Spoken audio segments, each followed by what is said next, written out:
So the next portion of this hoop that I'm going to show you is one of my favorite parts, and it is the crow here. To stitch this crow, I used an outline of stem stitch in DMC tapestry wool. DMC, the tapestry wool, is a thicker, much thicker thread than the pearl cotton that we've used on the other sections of this hoop. But I wanted something thicker to really make the bird stand out from the other parts of this pattern. I also used Eleganza's Fruity. Again, that's spelled F-R-U-I-T-T-I. It's a 12 weight Egyptian cotton thread, and I used that for all of the beads. And then speaking of beads, I used size 8 seed beads as well as size 11 seed beads. And the way that bead sizing works is size 8 is slightly bigger than the size 11, which are fairly tiny seed beads.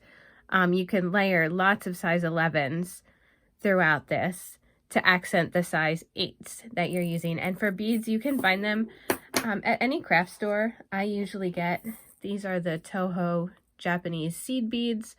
Any sort of seed bead that you have or that you find to match your colors will work. So let's stitch this crow.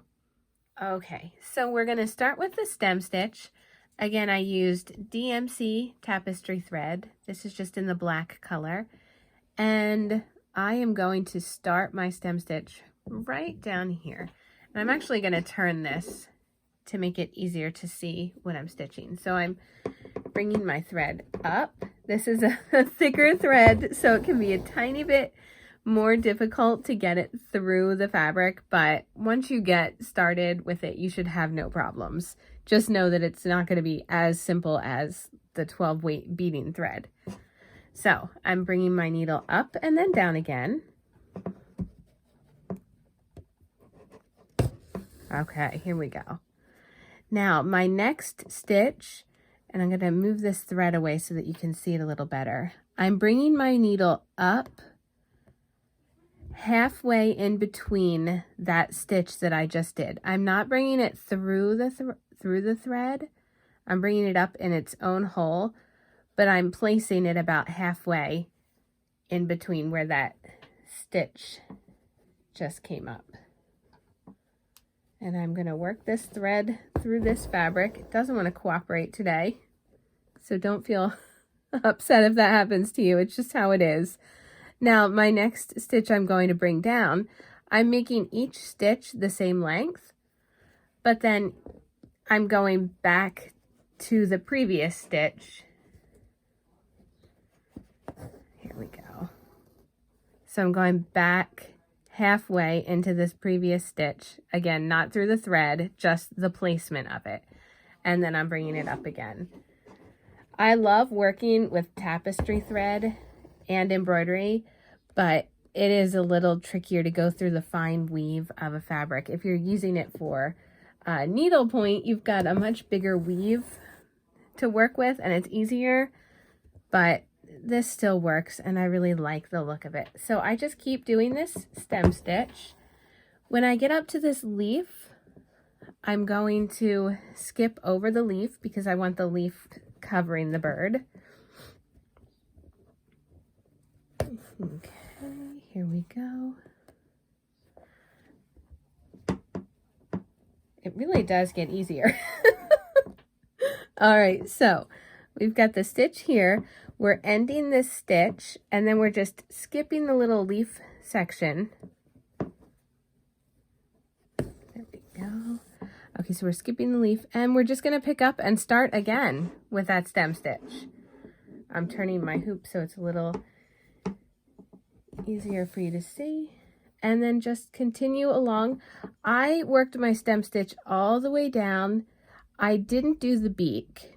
The beak I did in a thinner pearl cotton, but I did do the stem stitch all the way around here on the bird and that little piece there.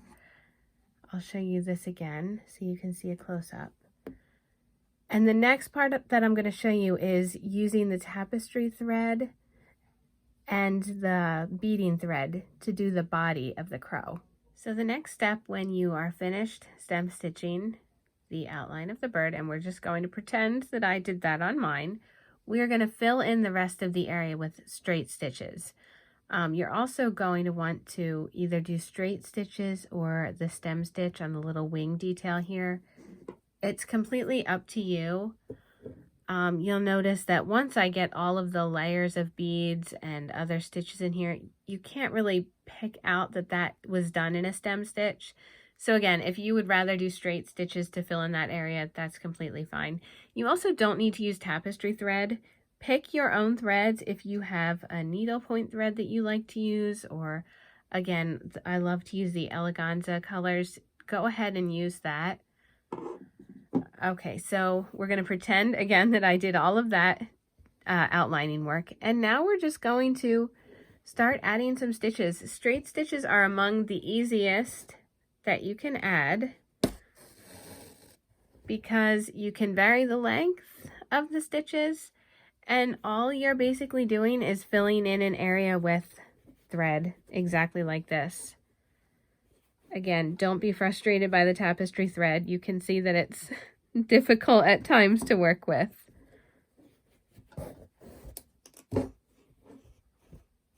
Oops, I lost my thread down there. Hang on.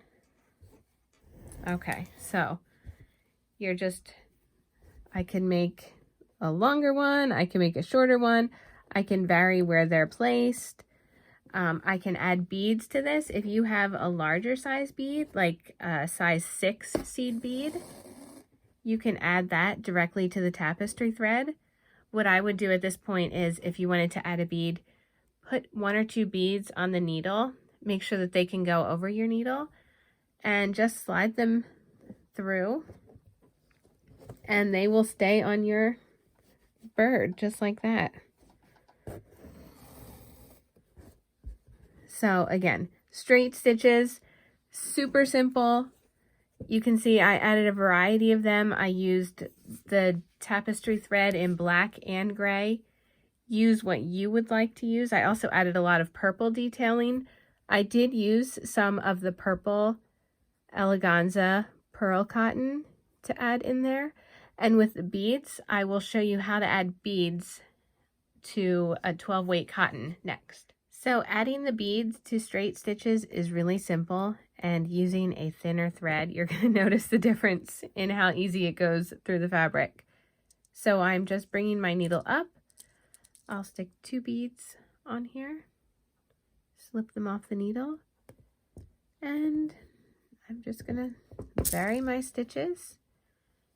You don't have to use beads on every stitch. I really like this purple color with the black. I feel like the colors look really cool on the crow. And I'll show you again how to add a bead. Just stick one on there. And oops. Once it's on the needle, you can just ignore it and put your needle down wherever you want it, and the bead will stay there. I do like to add, see how that bead can still move around. I kind of like that. I like that I can see the thread color on either side, and I did that a lot with my example. When you're working with different types of beads, you'll see that there's some are really tucked in there, but some are kind of movable so that I can see the thread color through that. So that is super easy. The straight stitch, one of the most basic stitches that you can use with this, but it really does lend a nice effect to a filled in and textured element like this crow.